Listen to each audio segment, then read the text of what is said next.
Welcome to Quadep Econs Academy. Today we are going to consider the PPF, and this time the PPF is given to us in the form of a schedule. I will urge you to go through the first lesson to get other important concepts which I'm not going to cover in this lesson.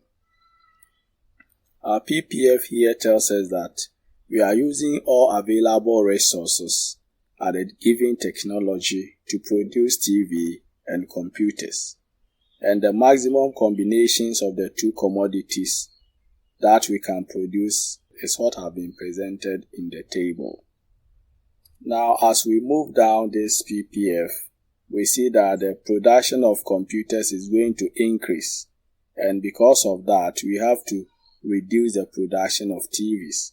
If we go up, it means that we are increasing the production of TVs, and as a result, production of computers has to reduce. So it tells us the case of opportunity cost. These are the questions we are going to cover for today. Let's pick question 1. Question 1 wants us to analyze the nature of the opportunity cost exhibited in the schedule. Now let's consider the case where we are increasing the production of computers. So we are moving from option A to option A. From A to B, we produce 8 pieces of computers, and in order to do that, we have to forego 10 pieces of TV. When we further increase the production of computers by 6 units, we have to forego 20 units of TV. Further, as we produce 4 additional computers, we need to forego 30 pieces of TV. And finally, as we add on 2 additional computers, we need to sacrifice 40 pieces of TV. So what do we see? Sacrificing 10, then 20, then 30, then 40. It means that the opportunity cost is increasing.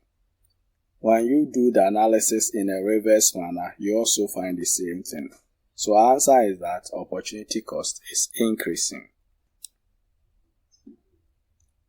Question 2 says we are producing 90 pieces of TV.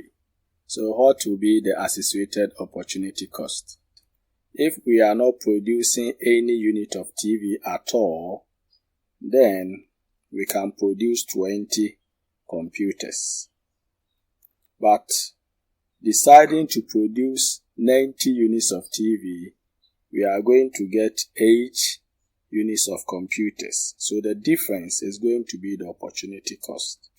So we have 12 pieces of computers as the opportunity cost. And we were able to do this by picking the quantity we are supposed to get minus the actual after we produce 90 units, and that gave us 12 units of computers. In question 3, we are producing 20 computers, so we are to calculate the associated opportunity cost. The first question we ask ourselves is that without producing any computers, how many TV are we going to get? And the answer is that you get 100 TV. Now that we are producing 20 units of computers, how many TV units are we getting? We are getting 0 units of TV. So the difference is the opportunity cost. So the difference of what we should get and what we are actually getting is the opportunity cost, and it falls on TV.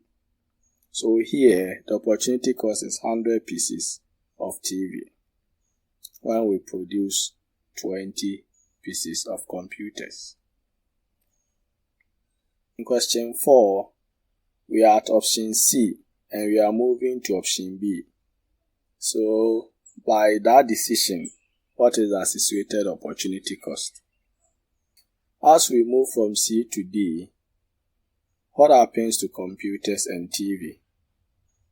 Now, computers at C, we have 14 units. When we go to B, we have 8 units. computers are reducing. That means that there's opportunity cost falling on computers. What about TV? As we move from C to B, TV increases from 70 to 90. Now let's solve for the opportunity cost. At C, we have 14 computers. And as we saw, when we go to B, it reduces to 8. So the opportunity cost is the difference between the two figures. And that is 6 pieces of computers. In question 5, we have a production option of 60 pieces of TV and 10 pieces of computers. And we are going to decide whether this is efficient or not. Now, the first issue is, where do we have 60 pieces of TV? 60 pieces of TV lies between 70 and 40. That is option C and D. So that means you are producing between 70 and 40. And if we are going to stay in line with the PPF, then we expect that the quantities of computers you are going to produce will lie between 14 units and 18 units. But what do we actually have? We have 10 units. 10 units is less than 14. So it means that we couldn't do well to produce between 14 and 18. We have not been efficient. We have another production option of 50 pieces of TV and 19 pieces of computers. Our job is to decide whether it is efficient or not, or whether it is attainable or not. 50 pieces of TV lies between 70 and 40. That is option C and D. So, to stay in line with the PPF, such that when we are producing between 70 and 40, we also produce units of computers that are between 14 and 18. We are now looking out for quantities that are greater than 18, which is beyond the highest limit we can go. That means this production option is not attainable, it is not feasible, and it is not realistic.